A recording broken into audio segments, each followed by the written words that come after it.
ஓம் சரணாகத தீனார்த்த பரித்ராண பராயணே சர்வசியார்த்திகரே தேவி நாராயணி நமஸ்துதே. வணக்கம் நேயர்களே, இது மகாலட்சுமி ஜோதிடம் வழங்கும் காலச்சக்கரம். உங்கள் அன்பு ஜோதிடர் ஸ்ரீராம்ஜி பேசுகிறேன். அனைவரும் நலமுடன் இருக்கிறீர்களா? நன்றாகத்தான் இருப்பீர்கள், நன்றாக இருக்க வேண்டும். இன்றைய காணொளியில் நாம் காண இருப்பது யார் சிறந்தவர், இதுதான் தலைப்புக்கு போகிறதுக்கு முன்னாடி நம்மளுடைய ஆன்லைன் வகுப்புகள் தொடங்க இருக்கின்றன. மார்ச் மாதம் கடைசி ஞாயிற்றுக்கிழமை முதல் 6 மாத கோர்ஸு உயர்நிலை ஜோதிட புரிதல். நிறைய அன்பர்கள் ஆர்வத்தோடு கேட்டுக்கிட்டே இருந்தீங்க. அதை இப்போ நம்ம ஸ்டார்ட் பண்ணுறோம். இது நம்மளுடைய 7வது பிரிவு.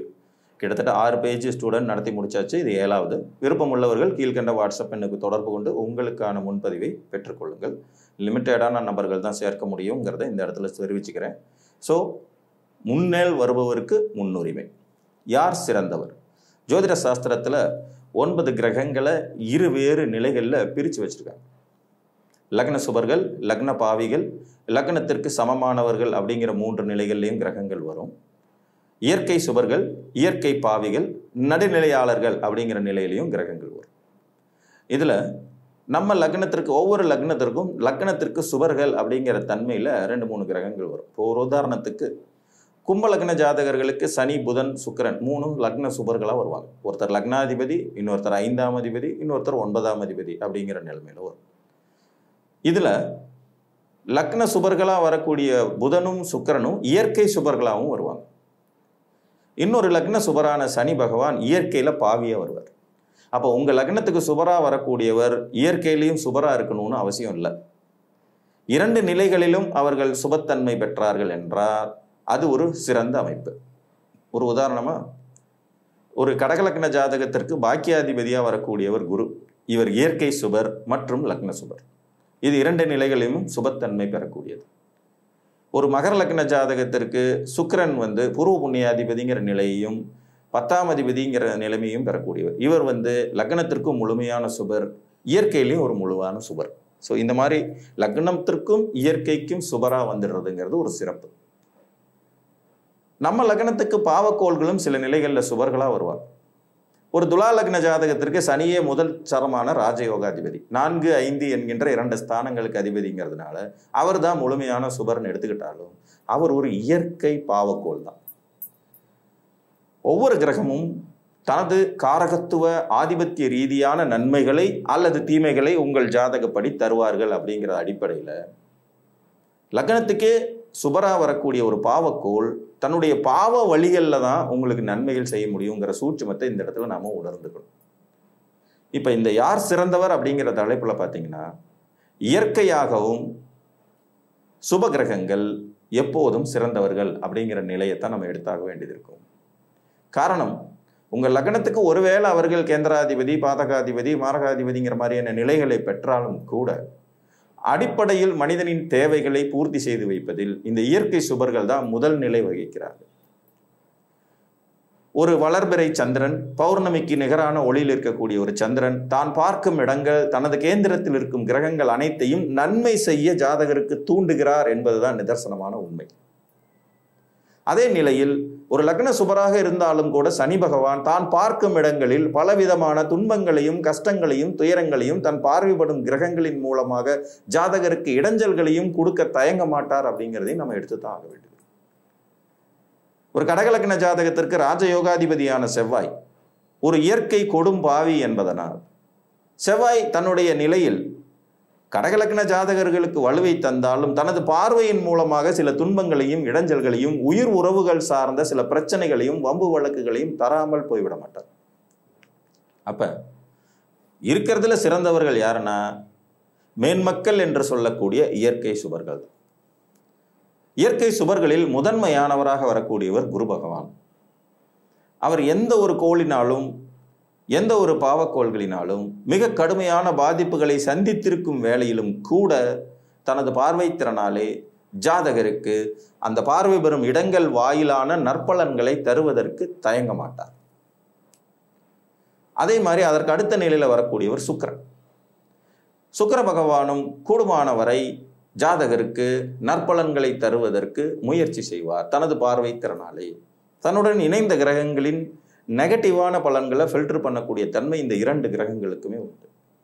அதற்கு அடுத்த நிலையில் வரக்கூடியவர் பௌர்ணமி சந்திரன் என்று சொல்லக்கூடிய ஒரு இயற்கை சுபர். சந்திர கேந்திரங்கள் பற்றி நாம் அடிக்கடி கேள்விப்படுற விஷயங்கள் தான். சந்திரனுடைய கேந்திரங்களில் அமரும் கிரகங்கள் வலிமை பெறுகின்றன, நீச்சபங்கம் பெறுகின்றன, நீச்சபங்க ராஜயோகங்கள் பெறுகின்றன. சந்திரன் வளர்பிறை சந்திரனாகி நல்ல ஒளித்திறனோடு இருக்கும்போது அவருக்கு 6, 7, 8ஆம் இடங்களில் அமரும் கிரகங்கள் சந்திர அதியோகத்தின் மூலமாக வலுவுடன் ஜாதகருக்கு பணியாற்றும் தன்மை கொண்டவர்களாக மாறுகிறார்கள். அதுக்கு அடுத்தபடியா புதன் குறைந்த அளவு சுபத்துவம் கொண்ட கிரகம். இவர் பாவிகளோடு சேராத நிலையில் சுபர்களோடு சேர்ந்த நிலையில் எந்த ஒரு ஜாதகத்திற்கும் நல்ல அறிவாற்றல், முன்னேற்றம், ஒழுக்கம், புத்தி கூர்மை போன்றவற்றை தந்து உயர்த்தவே செய்கிறார் அப்படிங்கிறது நிதர்சனமான உண்மை. அதே நேரத்தில் இந்த பாவக்கோள்கள் அப்படிங்கிறது சந்தர்ப்ப சூழ்நிலைகளால் நமக்கு சுபர்களாக வந்தாலும், லக்ன சுபர்களாக வந்தாலும் ஏதேனும் ஒரு வழியில் காயம், வேதனை, வருத்தம், துன்பங்கள், விபத்து, கண்டம், அசிங்கம், அவமானம், குற்றச் செயல்கள் போன்றவற்றை ஏற்படுத்தி கொடுக்காமல் போய்விடுவதில்லை. புரியுதுங்களா? ஏன்னா அவர் இயற்கையில பாவிகள். சந்தர்ப்ப சூழ்நிலைனால உங்களுக்கு, அதாவது தான் பெற்ற ஆதிபத்திய ரீதியான நற்பலன்களை தர வேண்டிய நிலையிலும் அவர்கள் பாவக்கோள்கள் என்பதனாலே அதை பாவ வழிகளிலும் தனது காரகத்துவங்கள் ரீதியாகவும் மட்டுமே கொடுக்க முடியும் தன்மை கொண்டவர்களாக போய்விடுகிறார்கள். ஆதிபத்திய ரீதியாக உங்களுக்கு கெடுதல் செய்ய வேண்டிய கிரகங்களாக இருந்தாலும் இயற்கை சுவர்கள் ஏதேனும் ஒரு வழியில் உங்களை ஆசுவாசப்படுத்தி நற்பலன்களையும் கலந்தே அந்த கெடுபலன்களோடு தரும் தன்மை கொண்டவர்கள் ஆகிவிடுகிறார்கள். இதுதான் சூட்சமம். ஸோ அதனால தான் கெட்டாலும் மேன்மக்களே சங்கு சுட்டாலும் வெண்மை தரும் அப்படிங்கிற சூட்சமத்தை சொல்லி வைக்கிறாங்க. அப்போ யார் சிறந்தவர் அப்படிங்கிற அடிப்படையில் பார்க்கும்போது எப்போதும் இயற்கை சுபர்களே சிறந்தவர்கள். ஏன்னா அவர்கள் தங்கள் பார்க்கும் இடங்களின் மூலமாகவும் தங்களுடன் சேரும் கிரகங்களின் மூலமாகவும் உங்களுக்கு ஏதேனும் ஒரு வழியில் நற்பலன்களை தர தகுதி கொண்டவர்கள் ஆகிவிடுகிறார்கள். நற்பலன்களை தரும் தகுதி கொண்டவர்கள் ஆகிவிடுகிறார்கள்.